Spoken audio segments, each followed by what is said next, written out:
እሷን ለመጣል የምትሞክሩ ሰዎች ምን ሰርታ ምን አይታ እንደመጣች ስለማታውቁ ነው። ገባችሁ አይደለ? ስለዚህ ብችሉ ተዋት ልጅቷን፣ በቃ ተዋት።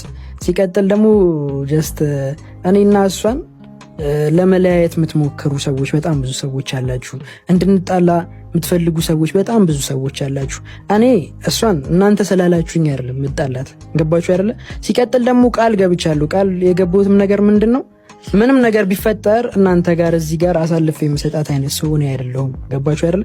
ምንም ነገር ቢፈጠር ነው የምላችሁ አይደለም። እንደዚህ የገነነ ነገር ሳይፈጠር ቀርቶ አይደለም። ቢፈጠር እኔ ለናንተ እዚህ ጋር አሳልፌ አልሰጣትም። ለምን? የመጣችውን መንገድ አውቃለሁ፣ ሰምቻለሁ፣ አሟታ አይቻለሁ፣ ብዙ ነገር አይቻለሁ። ገባችሁ አይደል? ሰው አሁን ደግሞ እግዚአብሔር ይመስገን ጠንካራ ሴት ናት። እኔና እሷ ስንተዋወቅ እንኳን የነበረችበት ሁኔታ ጥሩ የሚባል አይነት ሁኔታ ላይ አልነበረችም። ማንም አልነበራትም። ገባችሁ አይደል? አሁን ላይ እግዚአብሔር ይመስገን ጠንካራ ናት። ገባችሁ አይደል? ከዚህ በኋላም ደግሞ ትልቅ ቦታ ትልቅ ደረጃ ላይ ደርሳ እንደማያት አምናለሁ። ማማዬ በጣም ነው የምወድሽ፣ በጣም ነው ማከብርሽ። ረጅም እድሜ ይስጥሽ። የምታስቢው ነገር ሁሉ ይሳካልሽ። የምታምኛት ኪዳነ ምሕረት ከጎንሽ ትሁን።